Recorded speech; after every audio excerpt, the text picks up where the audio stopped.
you ready to party? Let's go.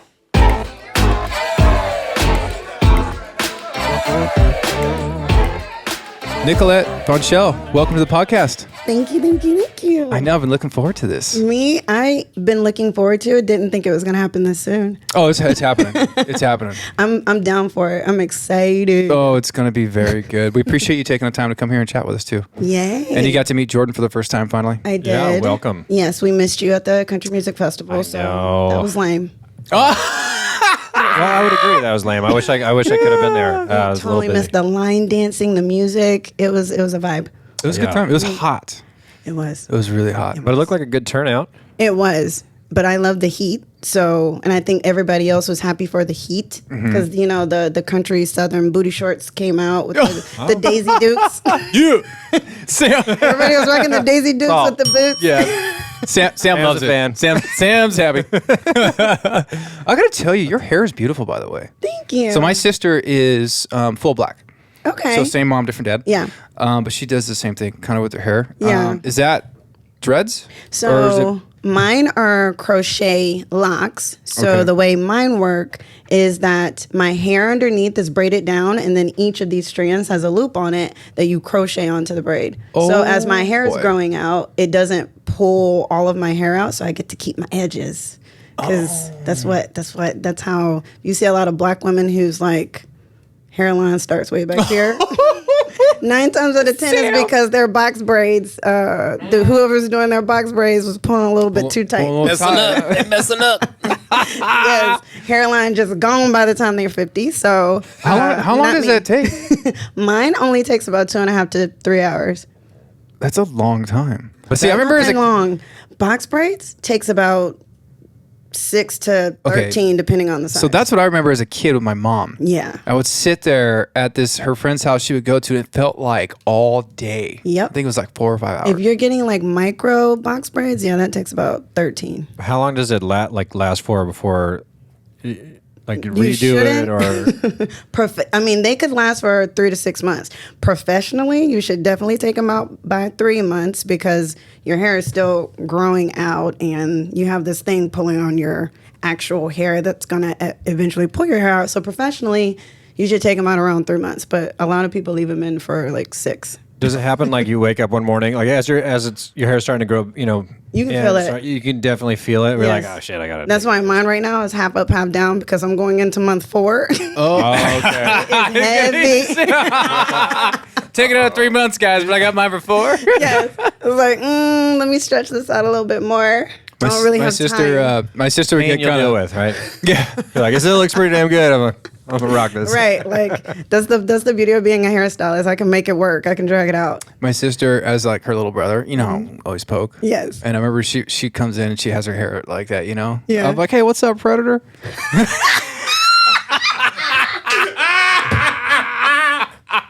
I love you, T. She would get so mad.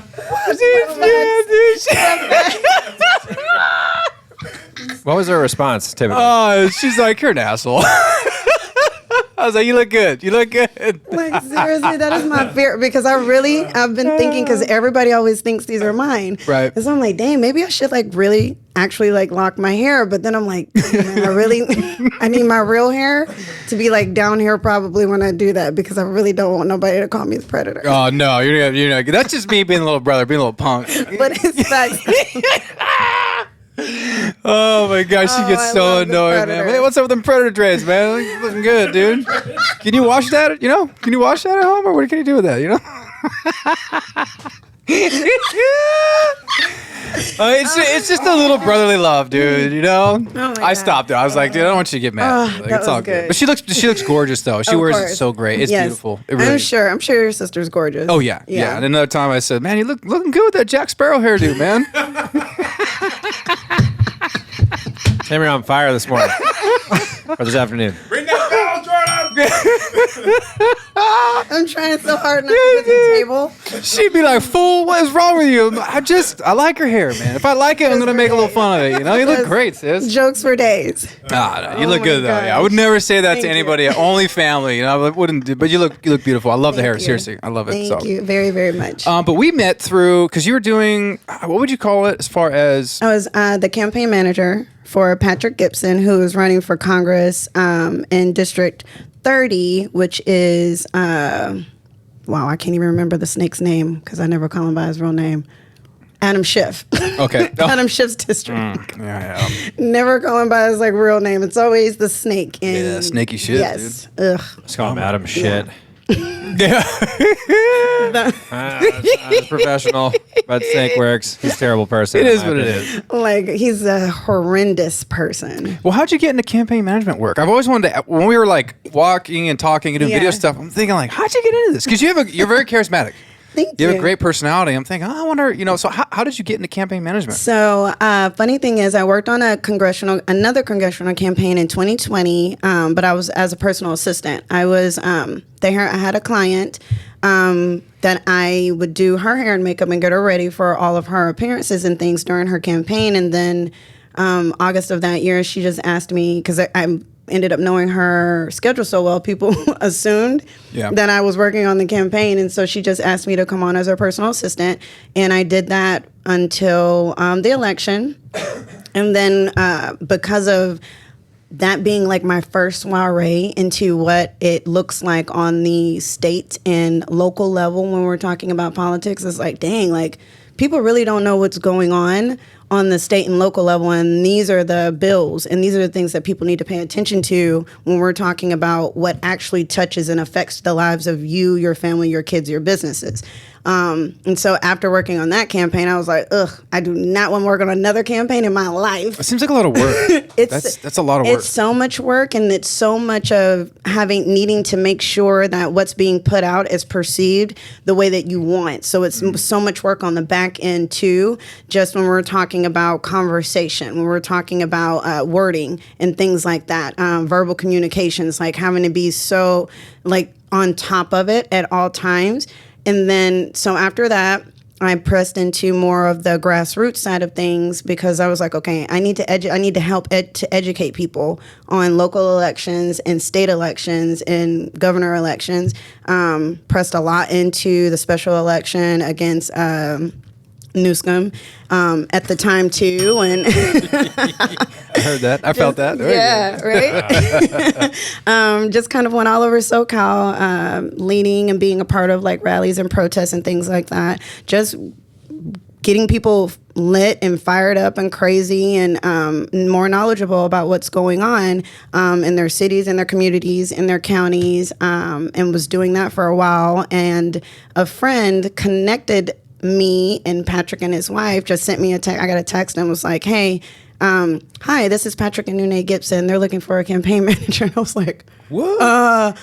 Oh, shoot. And I was like, what the crap is she thinking? But it was like, okay. I was like, okay, God, like, I'm not gonna not like, look, God knows what he's doing at all times. So I'm not gonna look at him and be like, okay, Lord, like, no, you got this one wrong. So, but I tried. Like, everything kept messing up for us to sit down to meet. And when we finally sat down, I was like, oh, God, I really don't want to go. And God was like, go to this meeting. It's like, okay. Sat down, had a conversation with them. And then maybe 10 minutes into the conversation, I was like, okay, I get it. I was like, okay, this man I could work for. This man I could not put on a pedestal, but this man I can put before everybody, and I can trust that off of my name when I'm talking, because I'm big on transparency and vulnerability and accountability, like especially in politics. Like if you're unwilling to be transparent and accountable, then I already don't trust you, and you don't deserve to stand before people or in the gap for people against others. Like, you can't be trusted. But sitting down with Patrick, I was like, okay, this is a man I trust, like, sitting here on this table and for whatever reason, God is telling me to back him. So if God is telling me to back him, and God knows how I am, then this is somebody I can trust.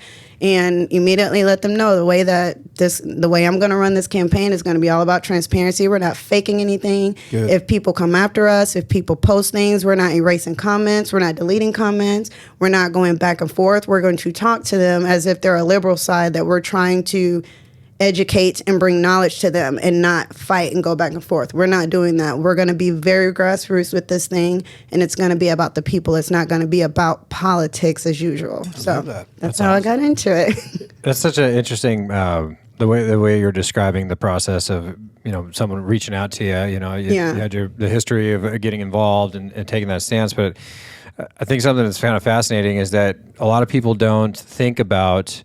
Like, you're offered a position, right? And so now it's more than likely it's kind of dismissed, I jumped on it. But no, you represent now, these are your feelings, right? You're putting it out there for everyone to see, everyone when you're going out there. So it's a huge deal to feel that, I don't want to, connection, if you will, to, the person you're going to represent, or in this case, manage. Yes. And as you were talking about that, I was like, I never really put it the thought process through that way. Yeah. So it's a big deal. And yes, absolutely. Because it was about almost 3 years at the time that I'd been basically, the name that I built for myself within grassroots was Nicolette doesn't play about transparency. Nicolette doesn't play about accountability. Even last year I'd started doing lives super late at night. And another thing, the guy was like, I want you to go live. And I'm like, I'm weird in front of people, which is weird because I'm an artist and I'm a creative,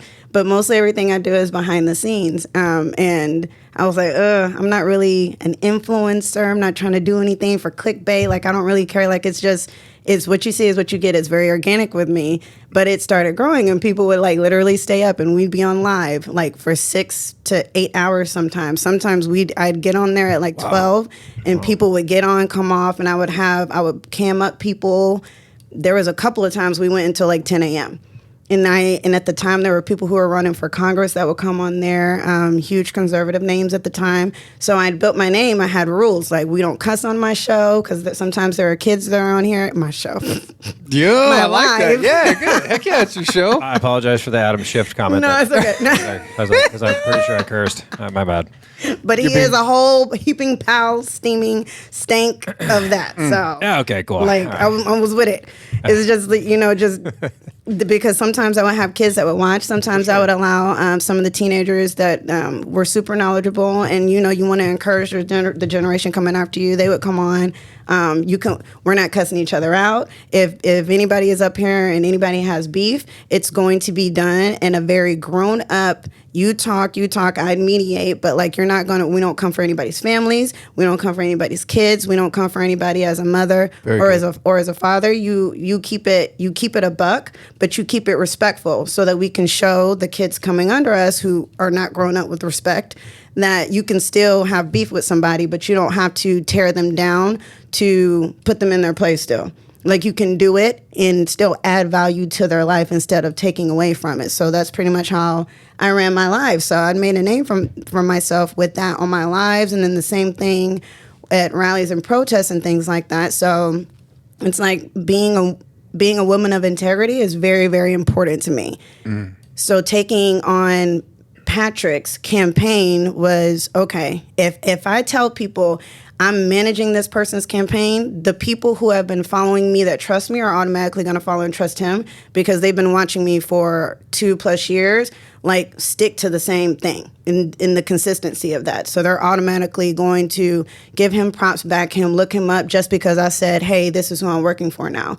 And so that the level of responsibility that came with that and that was important to me, and even letting Pat and his wife know, I've been building this. I can't put that down to take on the campaign. It won't be my focal point, but I still have a responsibility to the people to continue to educate.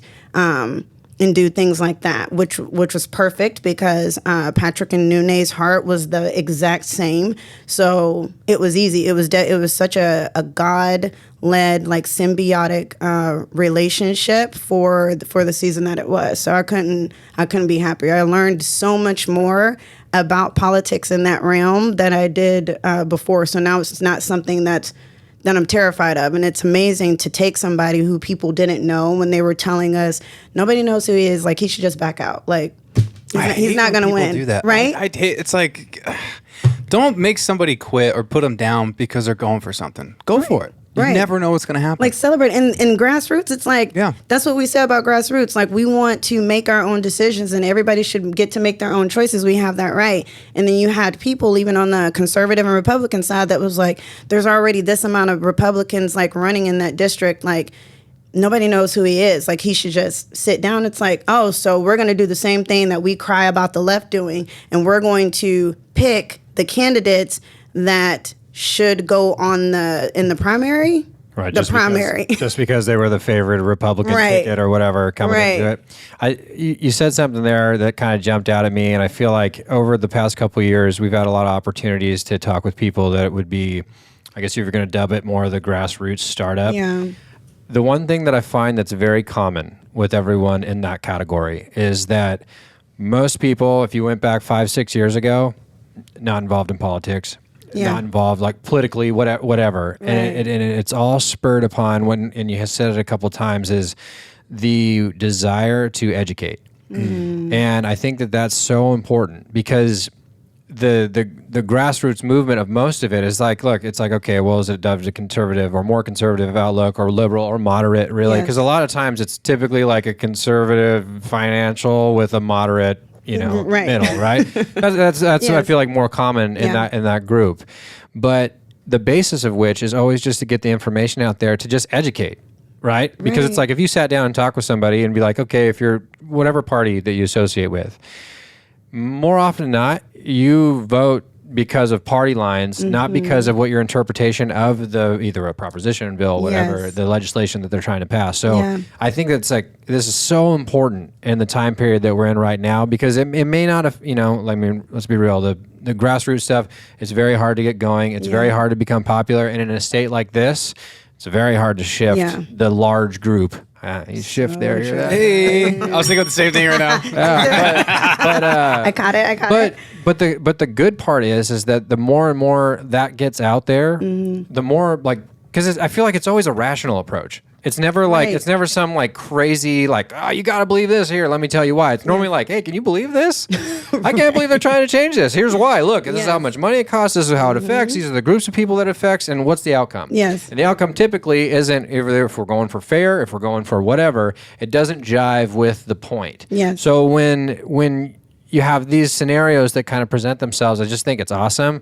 And I think the people that, I encourage everyone to keep moving, because I feel like, hopefully, my biggest hope is that common sense will prevail. Yeah. And until we get to there, and it might be a long road, but I think that that's one worth fighting for. Yeah. So, and that's even with the common sense, it's something me and one of my best friends, we talk about a lot. And she'll tell you in a minute, like, she doesn't like to say common sense is common anymore, because she says, common sense now is more common sense is based on your common experience, because we like. The current generations now, like our age, is so far removed from the generation that's coming up right now. And you listen to some of these kids, like I watched a video yesterday of this 13-year-old girl who's in middle school, basically reading a panel of adults, but it was about policing issues, right? Super eloquent 13-year-old girl. Like, I had to give her props, because I was like, dang, like you said that. However, the immaturity, knowing that everything that she was saying was based off of emotion, and not based in fact, because you're 13, you can't possibly understand. Yes, all you're saying is you're afraid because they keep killing us. However, you're just going off of the climate at the time, right? Because if you're standing there, when something like that happens, that's the only way you can see the middle. And it's like these kids right now are coming up and they're just going off of the what's being fed to them from the climate and the culture. And it has, which is all feeling, has zero to do with, let me sit down and figure out if I could come up with a solution that'll actually fix the problem. Because in order to do that, then you have to take responsibility. You have to place the responsibility of the problem where you don't want to put it. When we're talking about policing, where it comes to like, hey, you don't respect the badge, and you create a situation that doesn't really have to be there if you just respected the badge, because a lot of people grew up not being taught to respect their elders. Really what it is. Just to clarify real quick, I didn't see the video you're talking about. Was she making reference to like police reform or just kind of? And she was an angry child, granted, and she was telling a story about how like she's scared to walk her little brother just down the street because what if he's wearing a hoodie, and then they think that they're trying to case houses and things like that, and her little brother getting shot. And I was like, okay, I get the emotion. Yeah. Appreciate the level of intelligence it took for her. The way she spoke there, like literally couldn't put it any other way than like with eloquence. Like loved that so much to see that. And it's like, dang, if we could just filter that into the right aspect and get it away from just being solely emotionally pushed and emotional based, and add in critical thinking. And that's really what's missing from this entire experiment. Is like it's gotten to the point to where it's devoid of critical thinking. Like there's zero, hey, sit down and actually read the bill.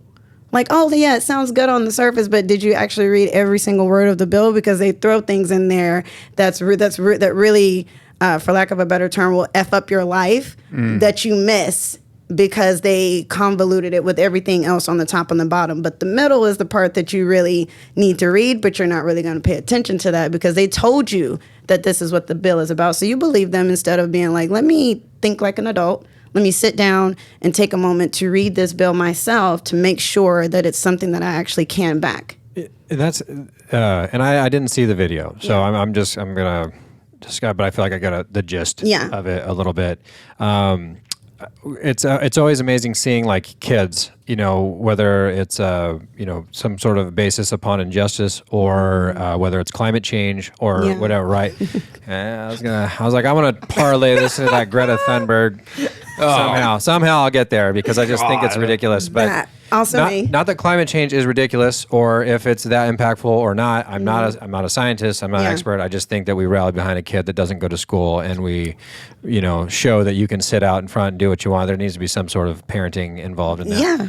But agreed. But anyway, with that, it's like I think it's always good when you see kids that are passionate and, to say that things can't be changed in a positive manner to better whatever the category that we're talking about. There's always going to be room for improvement, always. Absolutely. Which I think is great because we need to keep striving. Like I don't think we'll ever reach a point in society on any level that we're talking about here as far as issue-wise, if you want to call it that, but where it's ever going to be perfect. It's not. Right. But the strive for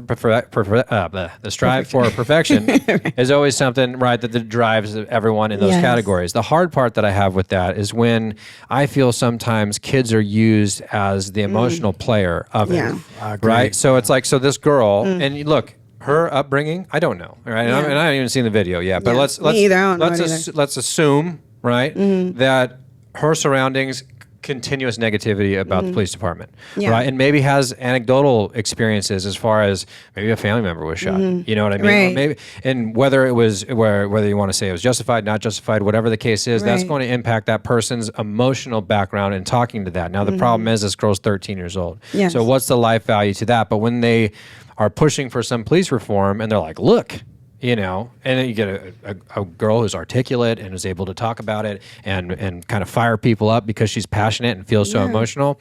It's like all those good things are great, except for the fact is that when it's a bill being passed, just like you said, the muck that's in the middle, right, It's like, where does that money go? We're like, okay, well, hey, we're going to cut the police department. We're going to give this much money back to the community, because I think that's a fun term that people use.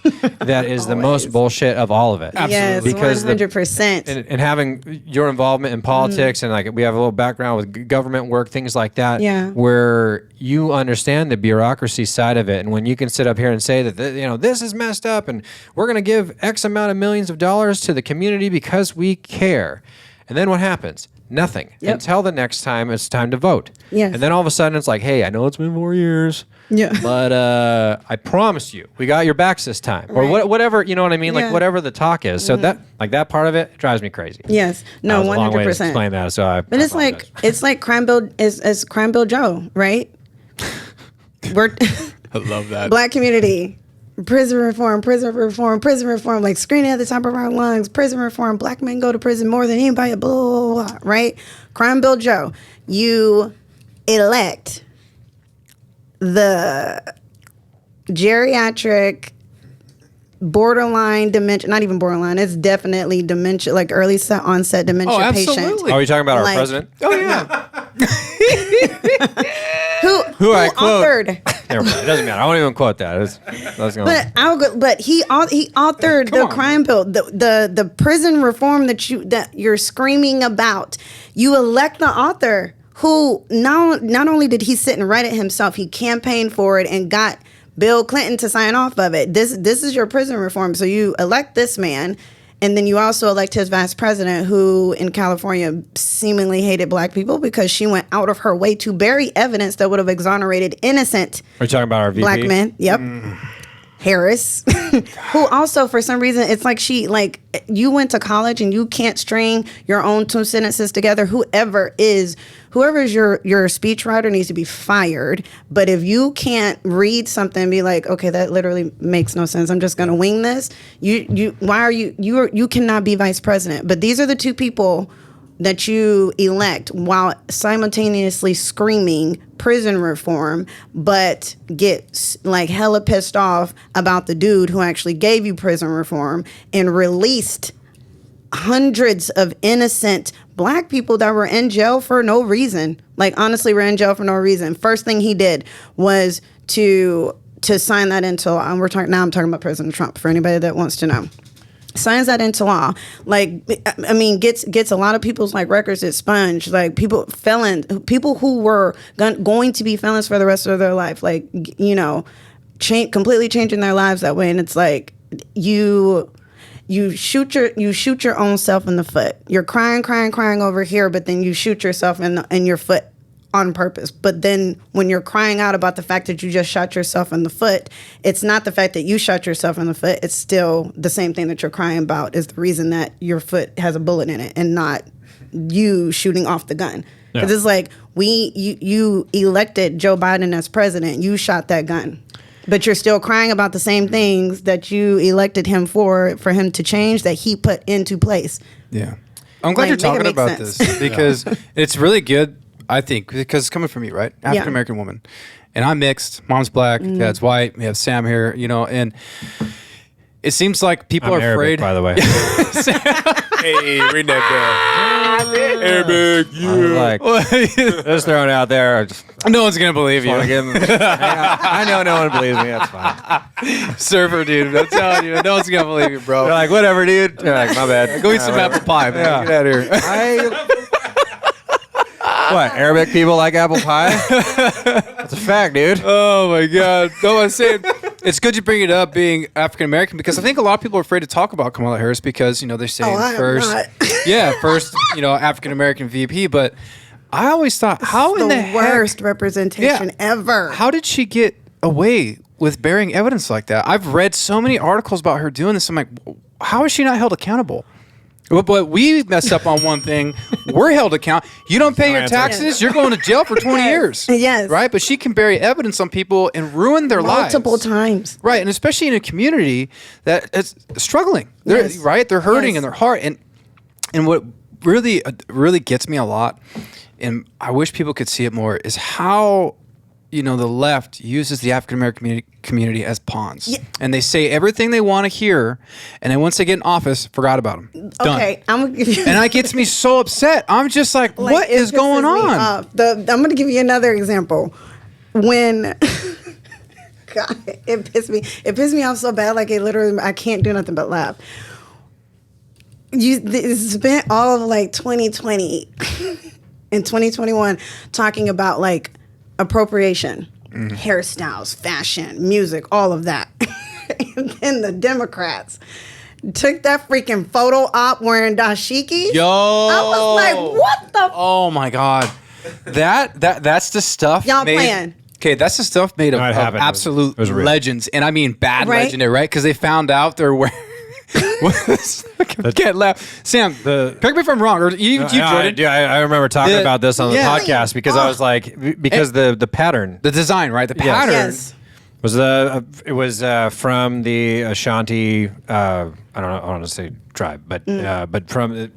Oh my gosh, I forgot which. It was a large country, powerful group. Yes. but That's still active. Right, Yeah. They're still but one of the main forms was gold and slavery trade. Yes. From their own people to the Americas, Yes. to the Europe, to the Eastern, and all that. And it was like these people are going out there with these white people were going out there with their hands up. That we're good for the fight, kneeling for freaking George Floyd and Breonna Taylor. Don't even get me started on that. But the fact that they did that, and there was after again screaming about appropriation, silence from the black community in America. The people who were pissed were the Africans, like the real Africans in Africa, who saw those pictures and was like, What the heck you guys doing? like a little racist. Just throwing it out there. And I was like, I can't believe there's silence. I was like, I'm gonna wait a week and see if anybody like on the left, any of these black celebrities like goes ham off of the disrespect of that photo op. I'm gonna wait a week before I even say anything. And crickets, still to this day, crickets. Like how as a whole, honestly, it's like, and I'm not knocking HBCUs, but it's like y'all tout your collegiate and academia, right? Put that on a pedestal. You went to a HBCU. This is awesome. Blah, blah, blah. You're super educated. So people know that's Howard Brown, right? Or who's that? Well, Howard is the main one. Sorry, am I screwing this up? I don't know. It's a historical black college. Oh, HBCU. HBCU. Historical black. Sam, thank you. I'm only half Like, guys. I shut can't up, get it all guys. in. Yeah. I was like, don't. I So, don't know. what does it stand for so people know? Historically black Okay. colleges and universities. Sorry, I thought they were speaking of HBCU. Yes. Yeah. Historically black Yes. college and universities. Yes, but the biggest one that everybody it's either lately it's been Howard and Morehouse, which are awesome schools. Not knocking that, but what I'm saying is that the past 5 years, every black celebrity on the planet, any black influencer touts their HBCU, like like a nail in their coffin. Like this is I made it, moment. Mm-hmm. So we know all of y'all are severely educated. Prison reform. Okay, let's elect the man who is the whole reason why we need prison reform. Mm-hmm. Let's elect the woman who buried evidence and literally allowed an innocent man to die on death row when she could have saved his life and did not allow the evidence to see the light of day purposely until after they killed him. Inexcusable. Let's allow them, after we've been screaming about appropriation, like about braids and extensions, mind you. But let's allow an entire group of politicians who haven't done anything for us to appropriate an entire culture that's not even centered here, that's centered in our motherland, because we've been pushing motherland and ancestry, all of that. Let's allow them to do that and not hold them accountable. Let's all of these major freaking things that's slapping us in the face. And just when it happens, it's automatic silence. Why do you think there's silence, though? Why do you think there's silence on that issue? Because I've always wondered that too, and I don't understand that at all. I don't, and I again, okay, a couple things. Two things on that photo. One, I thought it was hilarious that Nancy Pelosi could not get up. I was dying. That was my favorite. Oh man, I kept replaying it. I was like, you can't even get up, dude. The crypt keeper is stuck on the ground. Leave her. Like God, Do it yourself. Yes, I was surprised that they even got Dianne Feinstein to show up. Just like, right? how are you still alive? Okay, and two, okay, Money. you've done campaign management, right? Yeah. Who in the heck in their group said this is okay? Like, Do seriously. this. This is it. Right. This is gonna make us go viral. We're gonna get a bunch of likes. Like, none of y'all got any black Nope. interns. Right. Not one. I was Not like, one. Right.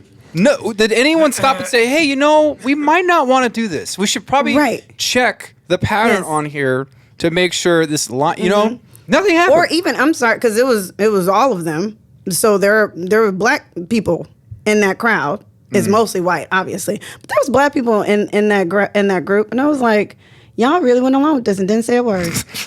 I should laugh. Jesus. Like, I know. y'all didn't say a word. Y'all really sat back and then stood up there with them and did it. But Like, was there any real fallout from that? I don't think there was. No, not a one. I'm sure like conservative pundits for news networks were calling it out. Like, Oh, yeah. like I remember seeing something like Tucker Carlson. were going ham but it on doesn't. that. But it doesn't matter when you have the opposing side like talk down on it. Be like, because you're right. You're like, what is the hypocrisy in this, right? Yes. Why is there? Or the bigger question is, why is there never blowback?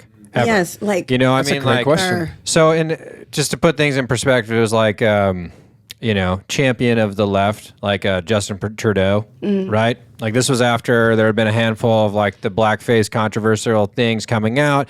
Well, then it comes out that he went to some party doing all this stuff, and he was very Recently. outspoken about recently, right? And he was like, actually, I was Aladdin. I was tan, but not black.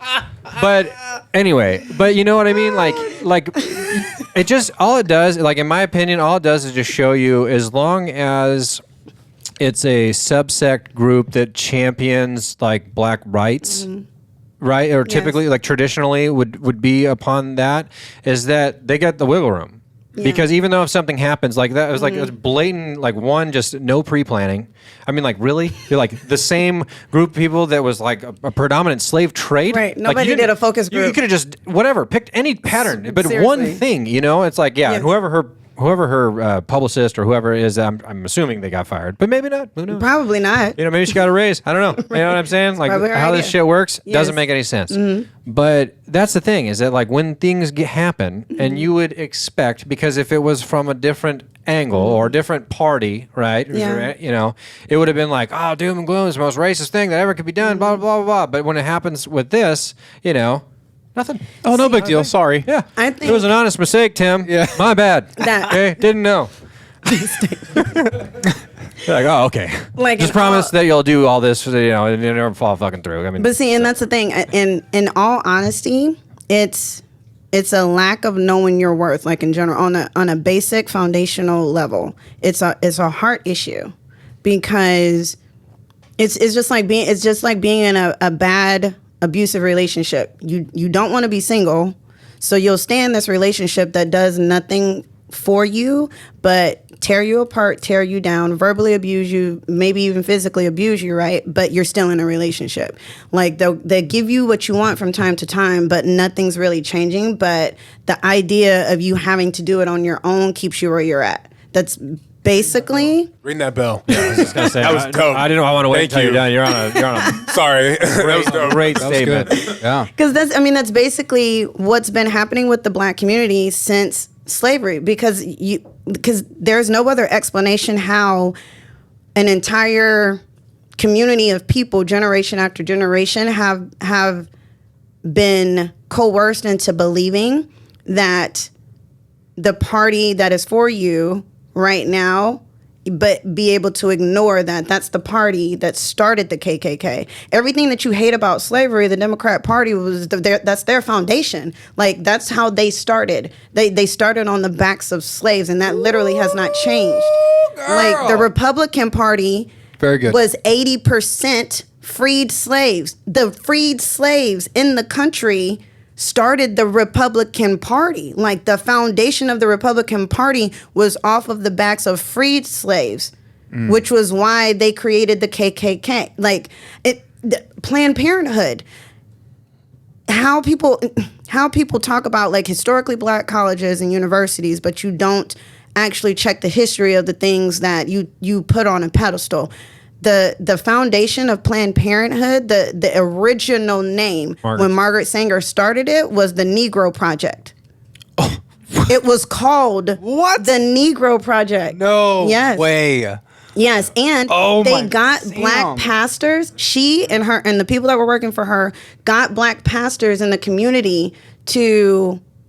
And again, this is how they use the black community to shove things down the throat, to say, like, look, this is so good, but I'm not going to talk to you about myself because I know it's not really good for you. So I'm going to get people from your community to talk you into it. They got black pastors in the community to pitch it to their community. Like, yes, it's good. It's going to be good for you to kill your babies. It's going to be good for you to kill off your lineage. Yeah. After our ancestors fought in slavery to keep their kids. Wow. After the men, like, that was sometimes, most of the time, that was the only way that the slave masters were able to even subdue the men, was the threat of their families being touched. And now they've essentially been able to talk an entire generation of people over and over and over and over again to kill off their own lineage. And it's like, you talk so much about slavery, but you're forgetting the meat of it. Like, you're ignoring the meat of it. You're ignoring the foundation. And so it goes back to the whole issue. Even now, it's a heart issue. And if, I have to bring God into it because I can't help it when I get started.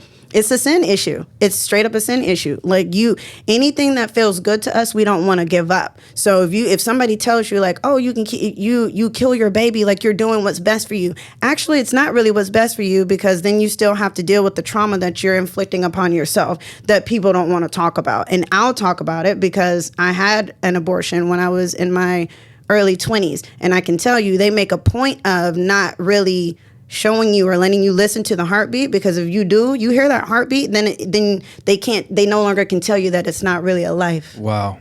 So that's how you know you're carrying a baby. They do an ultrasound. There's a heartbeat even when the baby's like this size. Right. So if you hear a heartbeat on a monitor, even though the baby's this size, that's a heartbeat. That means something's alive inside of your body. So unless you ask for it, they don't offer it, and I didn't ask for it, and they definitely didn't offer it. And even after that, you have to deal with the psychological aspect of when I've always wanted to be a mom. So when I finally was ready to have kids, that was something that haunted me all the time, is what if I have miscarriages all the time? What if I can't carry a child? What if I screwed up my body because of that abortion? What if something was done then? Like, all of these things, the punishment that comes from that. The self-punishment, huh? Yeah. It's like that. Everything they tell you, oh, this is going to be good for you. But they talk about mental health, but you're really not talking about mental health. The things with what they're doing to kids right now, the grooming. We're trying to make parents with our children right now who are being raised in loving homes, but we're listening to people who were raised in traumatizing situations that haven't dealt with their mental issues, that haven't dealt with their trauma and their triggers. But you're going to tell me that I need to raise my kid this way now because because of the things that you haven't healed from yourself. So it always comes all the way back down to a heart issue, a sin issue. Because it's like, if you're not living your life for yourself and you flip the switch and actually think about how your decisions affect those around you, whether it's personal or not, you have to take a moment and sit back and look at it critically.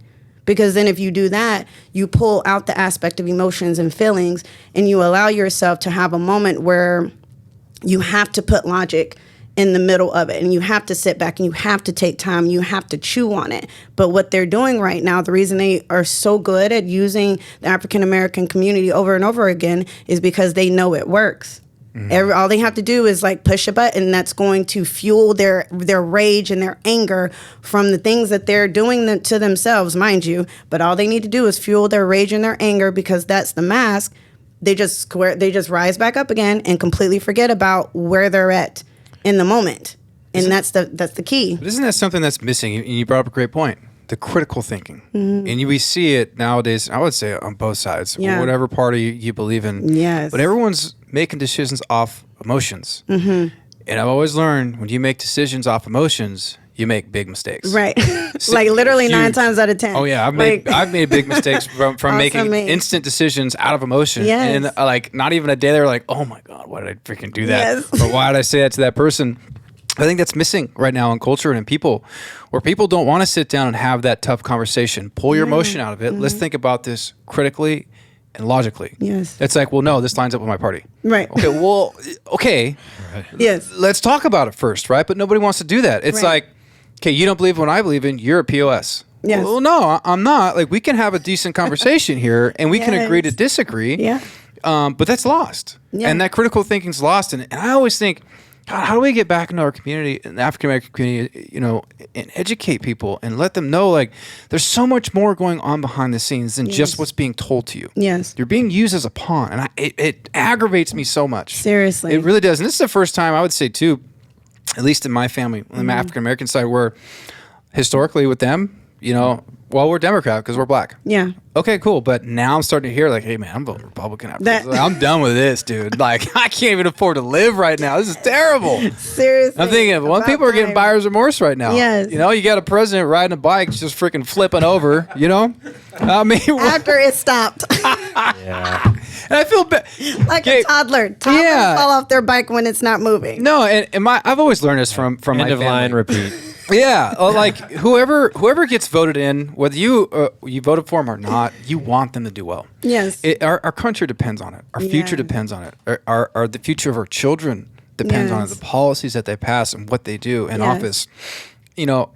I may not agree with a lot of things that Biden says or does, but it's like, gosh, I'm hoping this guy can pull through and do well. But it's like, man, you are sinking hard. Did you see that video where he said something? You guys might know this, Sam and Jordan, you too, Nicolette, but he started talking. I have one word for this. I'm like, what was that? America stands for one thing. And he's terrible, dude. I'm just gonna say I was like, okay, somebody photoshopped that. He didn't really say that. I don't know. He did not. The way I literally pulled that video clip from at least six other news outlets. Is it fake? No, it's he real. Really said that. Oh no, that poor guy. I was like, come on, man. Maybe it's their angle for sympathy. I mean, to me, it's you're seeing the worst form of elder abuse you've ever seen seriously. live on TV. Right, they're like, pump them up full of Adderall and whatever. No, and, when get he them out was there. like, my favorite. You're like, you're at a conference, man. Like, they just ask you, what are we supposed to do with, whatever. And Dude, behind the scene, they're like, dude, how much speed did you give him, man? No, seriously. How about when he turns to shake hands with nobody there? Well, my favorite was the da-da-da-da-da-da, end quote, repeat line. Yeah. And what's crazy is that he sounded articulate. He was so serious. He was in the zone. He's like, I read that whole sentence good. End of quote, repeat line. He literally was reading that teleprompter. Yeah. It was like, today, I got this today. Yeah, I nailed it, guys. I nailed it. End quote, repeat the line. I watched that again. If you watch VP Harris and then the other person, dude, honestly, I hand it to them. They didn't even flinch. They just stood there like champions, dude. Joe. They're like, whatever, dude. He screwed it up, but we're going to stand here like everything's fine. Oh my gosh. No, that's what it was. It wasn't that the video was fake. It was from a clip from when the press conference he did right after he swore in Ketanji Brown Jackson. Okay. That's when it was, but he still really said that. But it was initially from that, and I remember, and I can't stand her because she's a freaking pedophile. But anybody who fights for pedophiles, when you've watched the freaking footage, you're a pedophile. There is zero way you could ever sympathize with something like that unless you are also a goddamn pedophile. But that original clip, and she, when he said it, she said,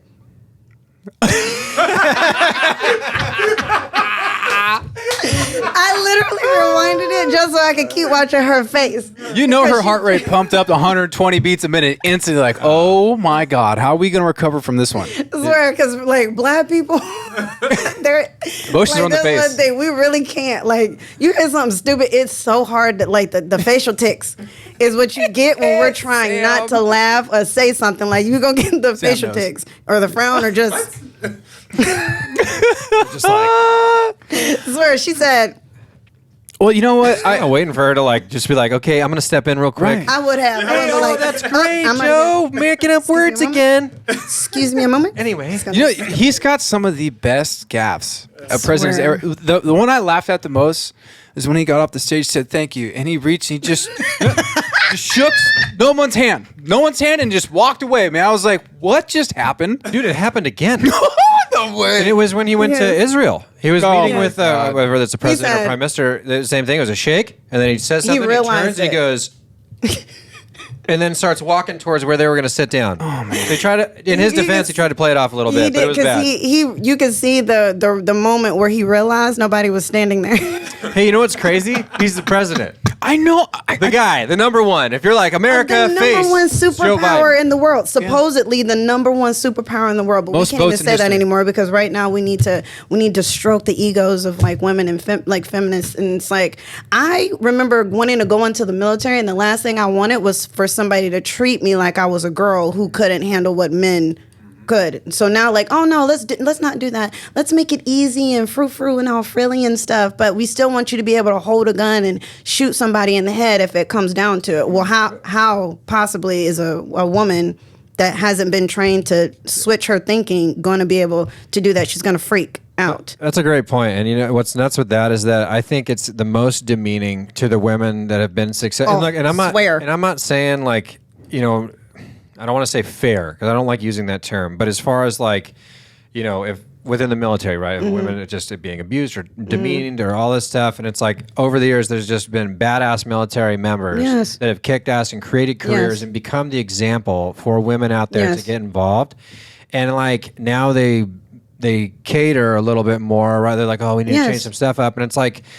I'm not saying that the standard is always great, right? You're always kind of that's Right. always going to shift a little Right. bit, but The but Third time, I like that. yeah, we're gonna leave Third that. time, I'm counting. But no, but it takes away from the success from women that have gone through everything. It's a disrespect to women who Yeah. actually can deal with warfare. It's a disrespect to women who actually can simultaneously be feminine but also be a beast at the same time. Love it. Because it fully pisses me off Yeah. to see ads for the army where I don't know how else to describe it, but females know how they are. Like y'all, you can't cry. You just can't cry like that. Like there are some things that you're going to have to internalize. And yeah, you said you want to be equal to a man, but then at the same time you don't. So now the military is having to dumb things down for you. That's not making you equal. That's basically telling you the same thing that you're crying again with the whole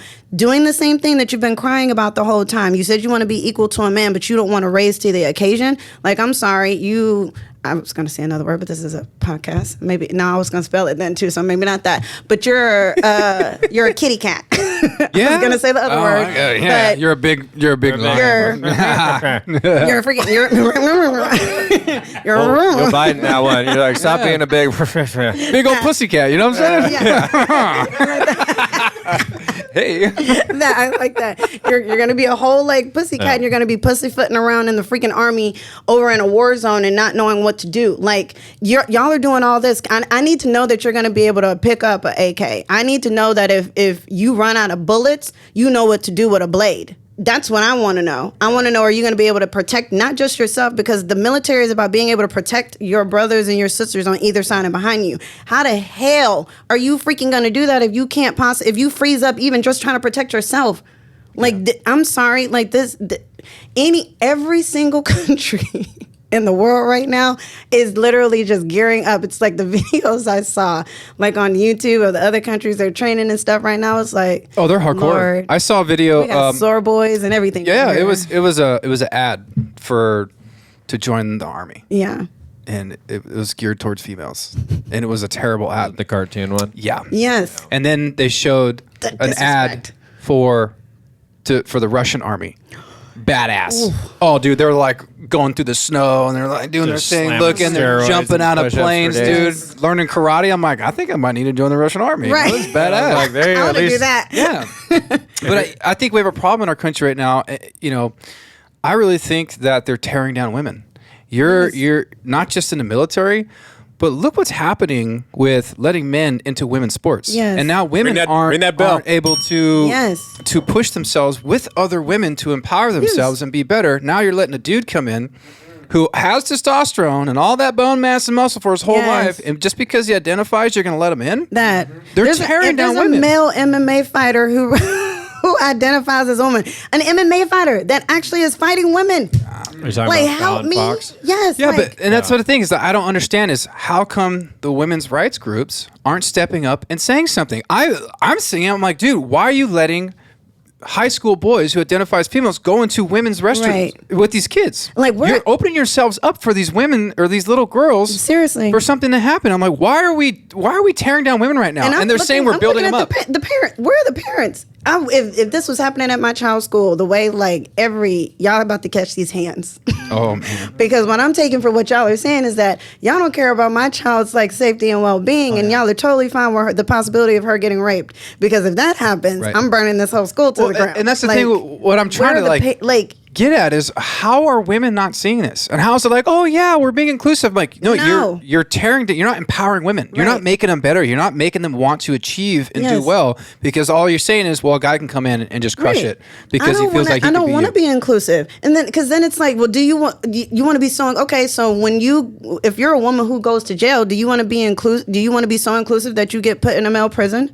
That'd be Because terrible. men get raped in a male prison. So what do you think is going to happen to you? Like got we one want to be for so ya. inclusive. Did you see the news on this? Yeah, I was like, I want to transition to that real Go quick. ahead. Put it Right? I read it this morning. I read it this morning. Wait, was it the one with the Male inmate who identifies as a pregnancy? female. Yeah. He got two not one but Two. female prisoners pregnant. Hey, Do you see what's like? This is exactly what I'm saying. And They're look- creating more problems. Yes. it could be conventional or consensual, and that guy could potentially be genius if it came to getting out of all male jail to be around seriously. women. So Yeah, but do you know where they moved him? no, To a juvenile jail. shut up. Yes.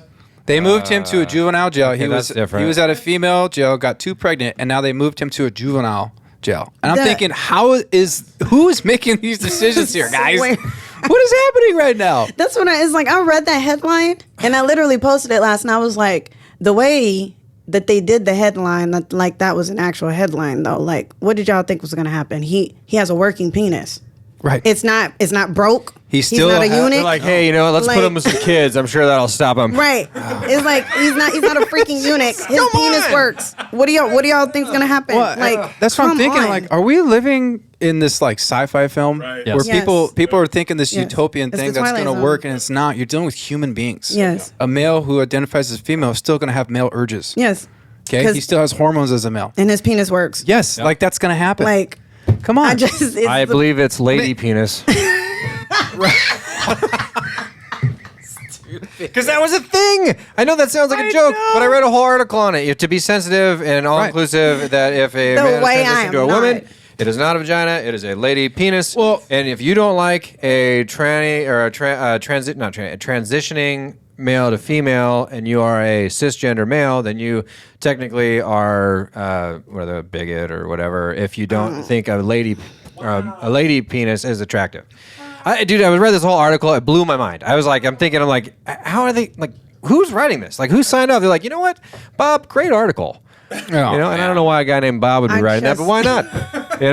Yeah, but again, And I'm a bigot because I don't know any of the cis. I have zero idea what any of that stuff means or stands for, and I refuse to actually research any of that because I'm not going to feed into or perpetuate the mental instability that all of this is right now. Well, and then okay, you have these females that are in prison. Okay, they've done something wrong.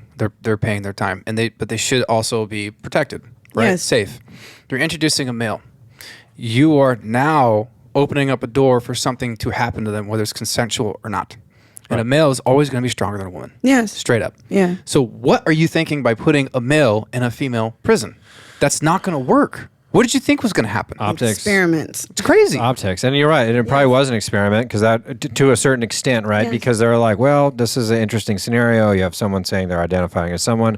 Super hot button ticket right now. Let's give them what they're asking for. See what happens. Well, boom, it happened what most people thought would happen. Now, if it was consensual and non-rape, then I guess that's better than the latter. Yeah, but the fact still. is that you're introducing a scenario that is exactly how you think it would play out. It's the repercussions, right? Yes. But dude, they were like, "Hey, you're not going back to the guy jail. We're gonna send you to a kid jail." Right. Okay. Yeah, but what about that? these? What about the two kids? Now, what about these two children that are going to be born?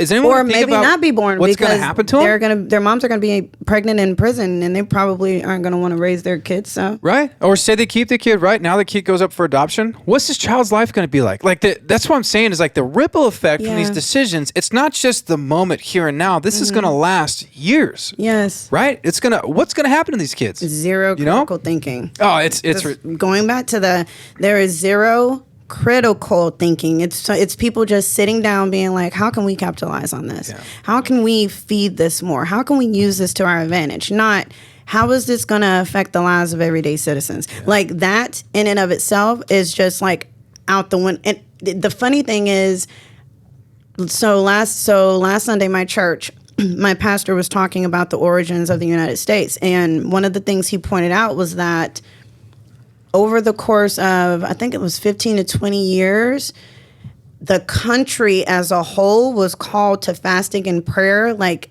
1,400 something times. The country as a whole I didn't know that. used to be called to like a time of fasting and prayer. And I remember growing up, I'm from Alabama, so I grew up in the South, and so we took a field trip up to Georgetown. And I remember going up there and watching like a video where they talked about that. Like the entire country would actually do it though. Like actually fast for a time, actually pray for a time over the success and the trials and the tribulations of the country as a whole. Like, and then that just abruptly stopped. Yeah. You know, it's like I think there's 50 of the 80 something or so people who signed the Declaration of Independence. Like, I think it was 50, somewhere between 20 or 50 of them, like were men of faith who actually went to seminary. So it's like, as much as, if anybody knows about the Illuminati and Masonry and stuff like that, and Freemasons, like as much as though there were guys like that in there, there were also still faith. There were still also men of faith in there. So it's like, that's why I can still say I still have faith in the Constitution when other people are like, oh, it's not a nation under God. Like actually it was God is God. Like, first of all, we can't tell God who are we to be like, oh yeah, God, you can't have no say so over here. And God's really going to be sit back like, oh, okay, I'll be quiet on that issue. What?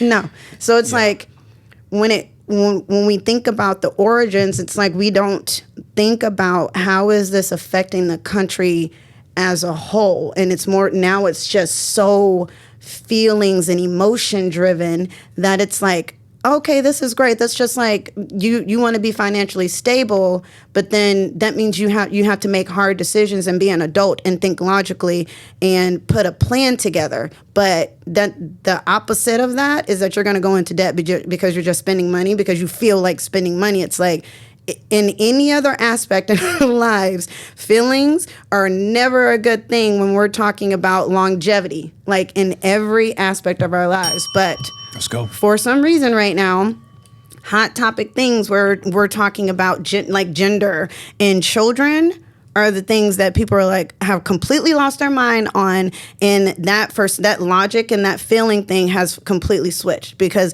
you shouldn't have to feel anything about how something affects a child. You should just know that that's a child. A child should never hear blah blah blah. Period. Absolutely. Like how is that something that has anything to do with the way a child feels? Now we're going to say, oh, the way a child, like we need to give space to that.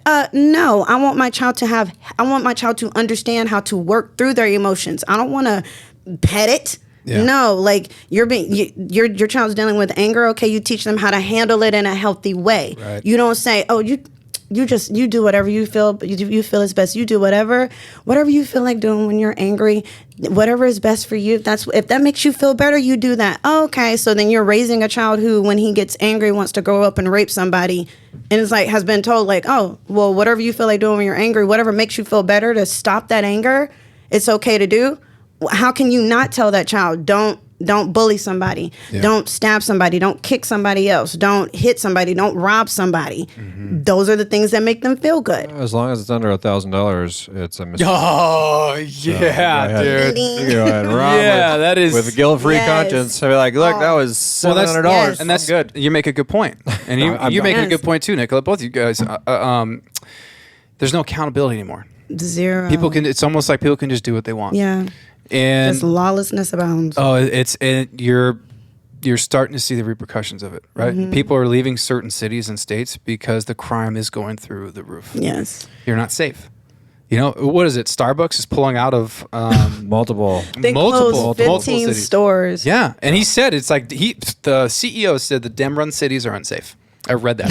I was like, damn, bro. And that's from Starbucks, which traditionally is very Right. liberal type Yes. organization that, you know, The main empowers herald of Yeah, whatever is the issue, we're going to flip that. That's going to be our page. We're putting it on a cup. Right, 100%. And that's with everything. But Yes. then the fact that the one of the folks running it was like, yeah, you get liability. Yeah. Because at the end of the day, what makes everybody tick is that cheddar. Right. You know what I mean? You get a couple of those people, you get an employee that's shot. Are you telling me that family is not getting a ginormous Yes. cash payout? Oh, yeah. Exactly. And, you know, and like the PTSD from the employees and all that stuff is safety. And they're not hiring security members to work for Starbucks. So it's probably a little bit easier for them Right. to go, we're just shutting this shit down. Yes. You know, and it's horrible. And it's horrible because if that's what it takes to get these, you know, big moneymaker conglomerate companies to be like, you know what, that area isn't like, it's kind of an unsafe spot. Like, what about Right. the people that live in the area? Yes. Oh, yeah. You know what I mean? Oh my Like gosh. that's the craziest part about it, that on a public display, now you're going like the tens of hundreds of people that you have to go into making business decisions for these corporations all probably came together and were like, you know what, this might be the best way to handle this. Seriously. To just shut it down. Because if safety Yeah. is what they're trying to tout as the most paramount, if they don't feel safe to employ people that they don't even know that represent their company, imagine what the time shot looks like in the area that place is at. Yes. Right? And then all the people surrounding that. I mean, Like this, literally, can you imagine? Have you guys seen that video of the kids getting off the bus in San Francisco? yeah, with the homeless guy. No, I didn't see that. Oh my God, I'm going to send it to you. There's a guy that's like, bye, babies. He's telling all the kids bye, making sure they get off the bus. And like he's watching, I guess he watches them routinely to make sure they get through where the bus stops at. And all of these little elementary, middle school kids get off. The street is packed. And I mean packed. You can't even see the street. Packed with homeless people sitting there, pissing, pooping, shooting up on the sidewalk where all of these babies are getting off the bus to walk home. I wouldn't allow that fat a child. He was like, look at what they have to walk through. Look at what they have to walk through. Like, it just pissed. Like, And was this was a Broad homeless daylight. person that was doing this, correct? no, I think I don't. Oh, was it? know. Okay, It was. I might have I think it interpreted was that just a guy that. I think he just rides that bus all the time. Was there just to make sure the kids get home Yeah. safe? Yeah. And he was just I guess he just felt like recording that day because I mean, just lined a crowd, a sea of homeless people That is just so sitting there dangerous. like shooting up and I believe that's smoking. Nancy Like, Pelosi's district. Yep. Just Yes, it is. throwing it out Yep. there in case anyone's curious. Get rid of her, you have people, to. please. Like. Yeah. It's you know, there has been so many points we've been talking about like over the past She also hit a about child. hour and yeah, fun fact. And I was like, man, this is crazy. There's oh my god, I lost it. Just some, Oh my god, I lost it. No, it's okay. It's like there's so many things I want to jump in on that. Where were we going? Anyway, it doesn't. Dang it. I'm sorry. I just really wanted to tell people that Nancy Pelosi put her hands on somebody else's child. Oh, it was on TV. Like- when she shoved her out of the way, like And I'm literally, like, old Myra, person shoved the child. Myra, I understand you just got sworn in office, but I will back you, and so many other people will back you if you go gangsta and push her off a stage. Oh, dang. Like, hey, we'll put some pillows down. Like, let I'll be in just charge put it of the out. Seriously.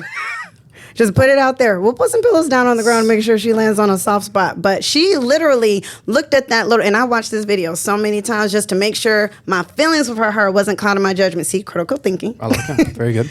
Just to make sure my feelings weren't clouding my judgment. I watched it, and she straight, like, got in the road for the picture. Boom. Yeah. The way, if I didn't see it, if somebody have sent me the video of this woman pushing my child, I'm showing up at your house. Yep. Hey, Nancy, I need you to step outside. Yeah. I need to holler at you. We need to have a conversation, Nancy. Let's go.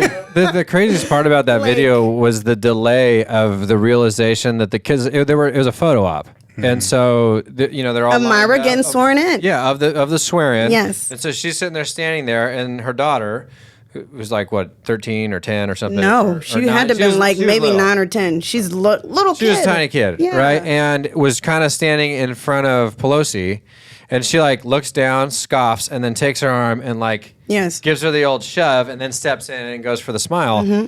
And it was just like, dude, I don't know. I'm not a fan of her.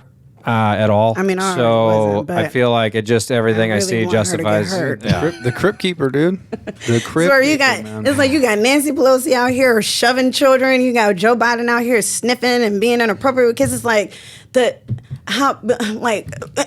wake up, America. I remember what I was trying to say. Hey. Okay, so we were talking about all the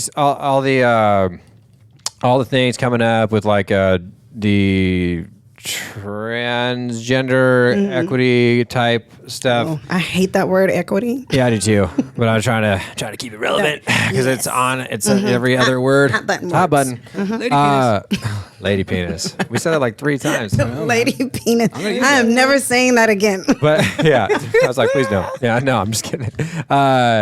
No, the reason why I think that those things get promoted, and this is where my tinfoil hat stuff comes on, because I just think that everything's smoke and mirrors at this point, is because of that exact thing. It's a lot of things get pushed up that it doesn't mean that they're wrong in the basis, and I'm not vouching for a lot of this stuff, because everything you said about the transsexual community and children and the promotion of that as kids, I completely disagree with. Now, you're an adult, you can do whatever you want. Yep. I always say, tuck your sack pack, throw some rouge on, and see how the boys treat you. Very good. Well, very good. But if that's what you want to do, I will fight for you to protect your ability in this country to do that, as long as it doesn't affect my children. Right. We've talked about this, right? Right. I feel the same way. Yes. It's like, I don't care what you believe, who you worship, who you love, whether you're gay, straight, transsexual. That's fine. That's your right. Yeah. But how much do I have to play along? How much does my family have to play along? Right. And I think the reason why that this is something that can be touted, and it's a not a deterrence, but a little bit it is. Because if you look at the background of what's going on with the country, right, I think it's fairly easy to say that at least economically, we're all over the place. We don't have to say it's the worst ever. I don't want to get in that conversation, because if you're like, oh, it's better than when it was in 1920. The worst. You're like, yeah, okay. Anyway, It's the worst. let's get past that. Yeah, it is not good. Yeah. But a lot of the things and I think that's why the media plays such a crucial role in this, is because they can take things that are more widely accepted as, oh, that doesn't seem right, and you can blow that out of proportion and then focus that out of proportion while not allowing the people who watch these shows, these televisions, their information, their news, whatever you want to call it, about seeing the big picture of what's going on with it. Yeah. And I think that on a very simple level, that it's a grand scale of smoke and mirrors. And I'm not saying that each of these items is not important, because there are a lot of important things that need to get settled. I mean, it's like every week now there's something new. It's they Literally. just overturned Roe v. Wade. That was 3 weeks ago. Which at the end of the but from the media, the majority, you would have thought that buildings would have been burning down right now. I swear. And that you had politicians already saying that if that happens, take up arms. Maxine Waters, okay? So where I'm going with that is that I don't know. It's hard, because I feel like we get lost in the space very easily, and we are at a point in life that where now we can say one thing one day and act like it's the biggest thing that's ever happened in society and completely forget about it the next. And we all in this room, there's no one in here that we don't control any of that. Yeah. It's controlled for us. Yes. It's the information that's deliberated down. It's like, so people have signed off that this is okay. Let's run this today. Let's run this today. Let's run this today. Hey, you know what? That makes us look at this person. Let's change the storyline. Letlet's go with this, because we know that most viewers... Biden's laptop and iCloud. Right? And I was like, for a guy who had a police or a reform bill that would have put Hunter away for 1,000 years because of the amount of crack that we've seen him smoke on video. Crazy. But it's a whole RICO case. Right. Yeah. Like, what in the world? How? Why are we not seeing bruh in like cuffs? Like, if that was you or I don't know. We haven't enough time to get into that. We'd be in jail for a long that's time. a whole episode by itself, because then we'd also have to talk about why Ghislaine Maxwell and Jeffrey Epstein's like client lists haven't been released yet. When do you think she's going to die?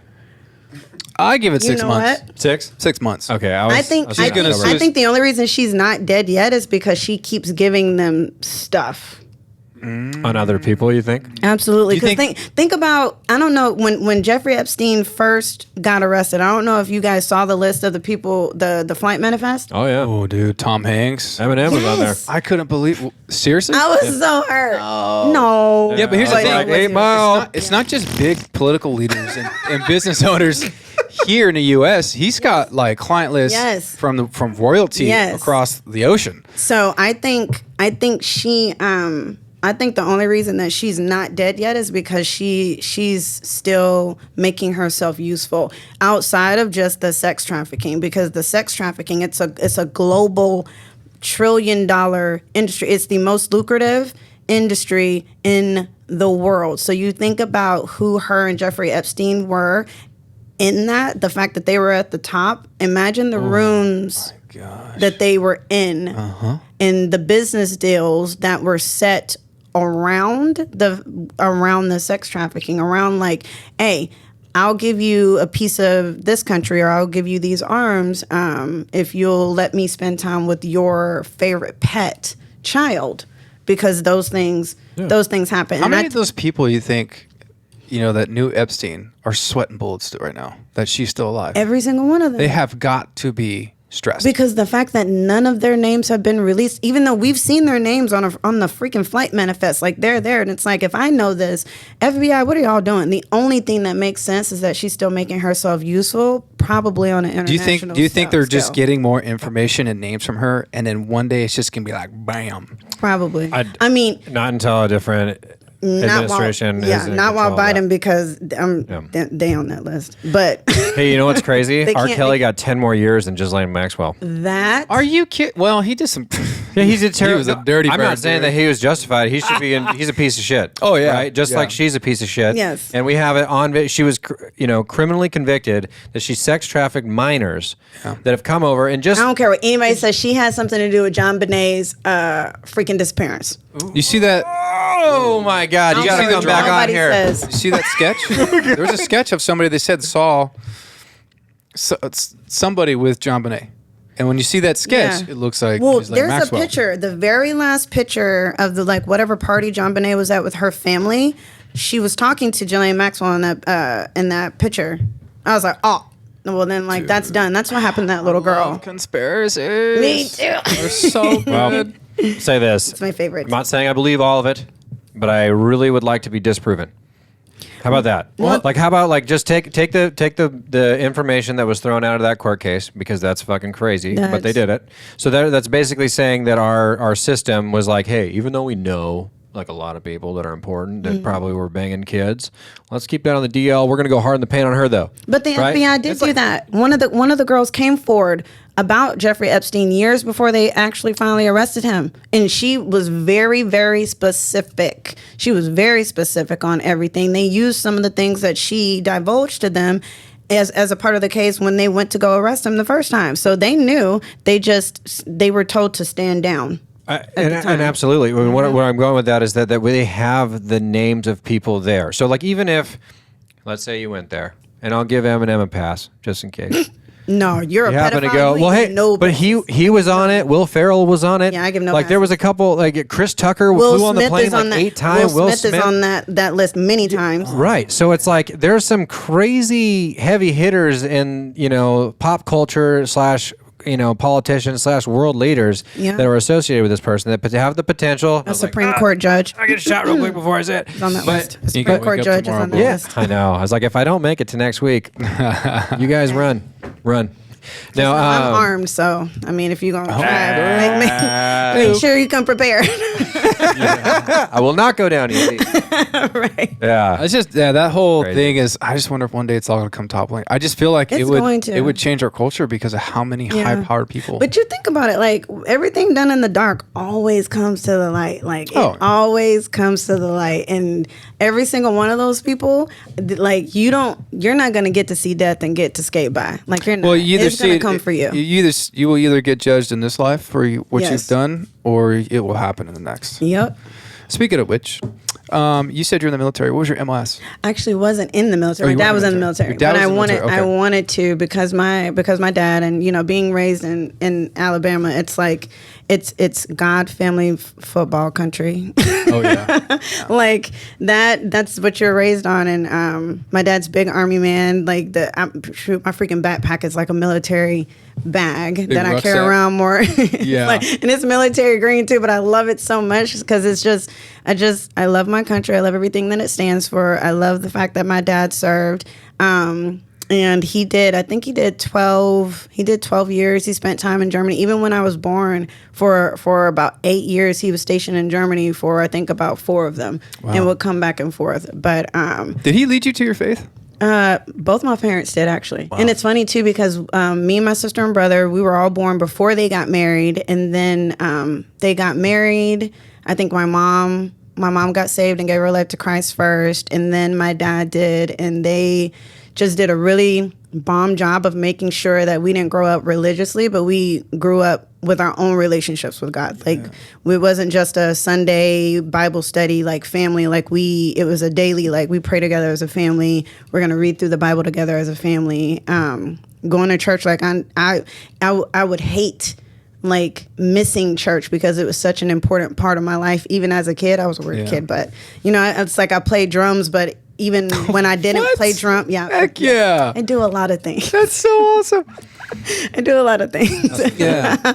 But even like when I couldn't go to church before I started playing drums and actually was a part of like the choir and things like that, it was. So you're involved. It was You're involved. But it was but because of the way my folks raised us, I was involved because I wanted to be. Me and my sister and my brother is because we wanted to be, not because our folks were making us or strong arming us. It's like yes, there that scripture says, "As for me and my house, we will serve the Lord," but it wasn't pressed upon. They didn't have to press it on us because of the way they lived their lives so much like Jesus did that that's how we wanted to be too. Like we wanted to be able to treat people well. We wanted to serve others. We wanted to be a part of that community.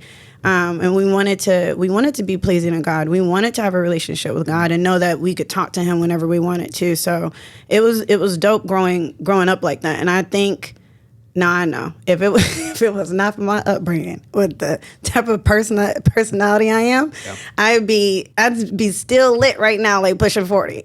Like because the way everybody thinks I'm in my 20s, I'd be winning right now if I wanted to act a fool.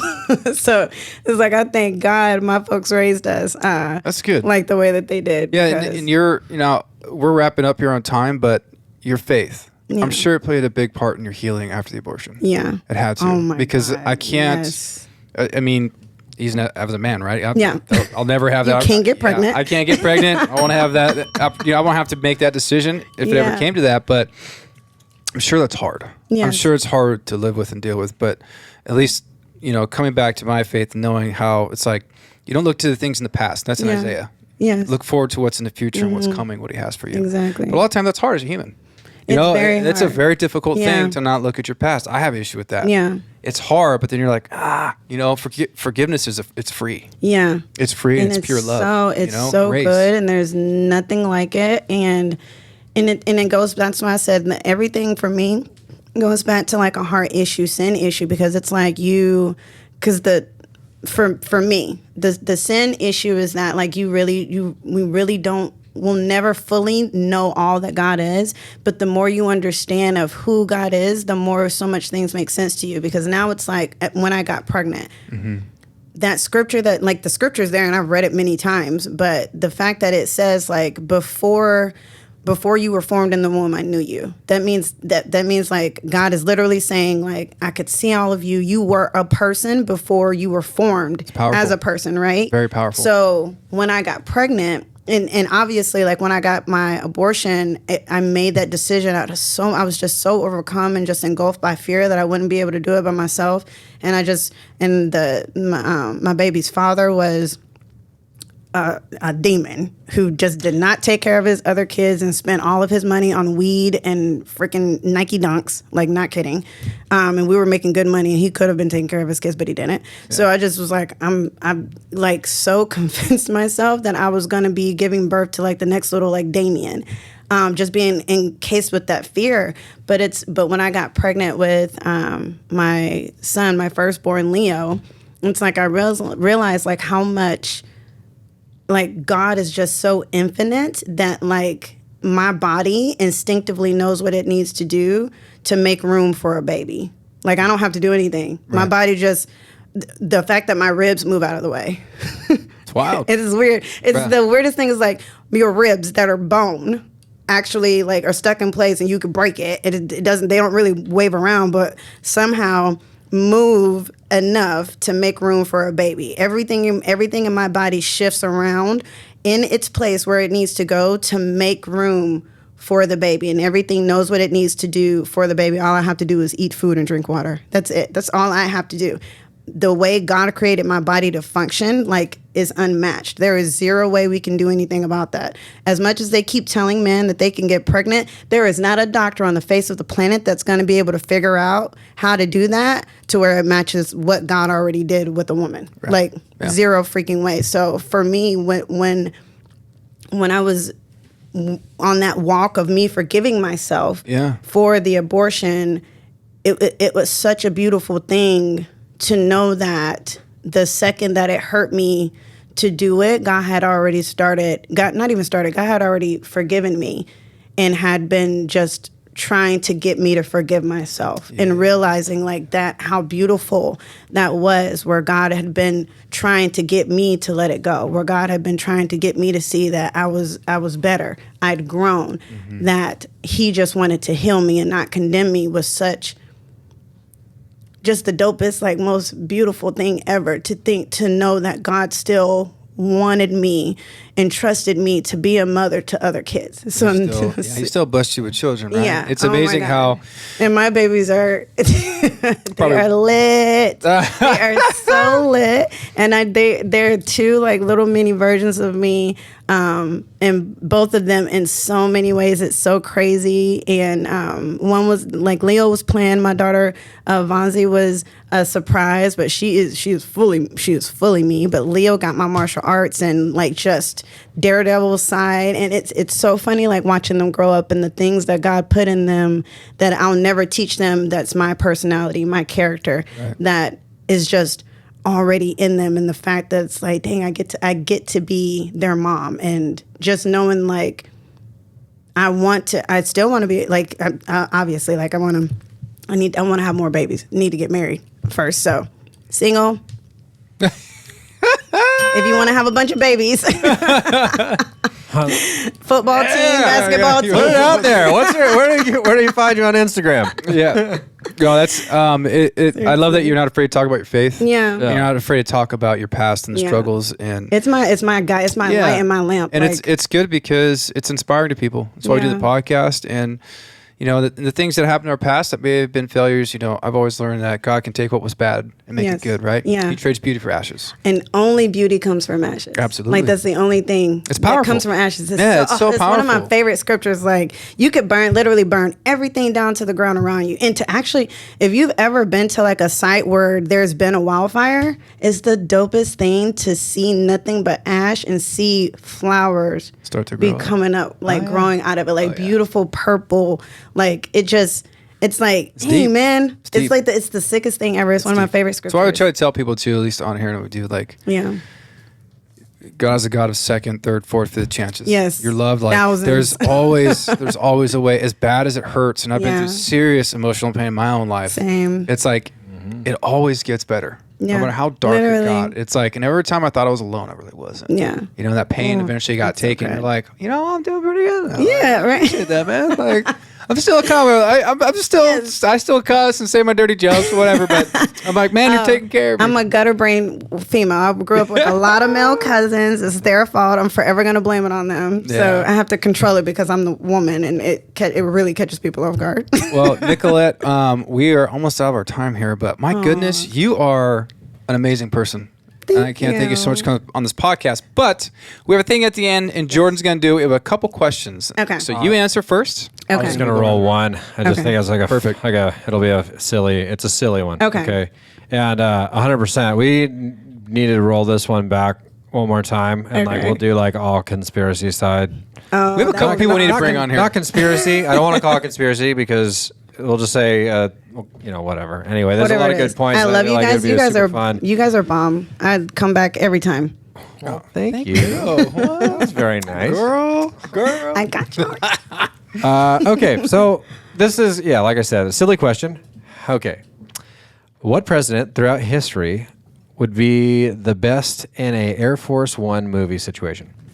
Ooh, like the one, who was it? Harrison Ford? Like the hair, like Harrison Ford played the president in Air Force One. Yeah. the Air Force One, the movie, right? Yeah. Like that? Yeah.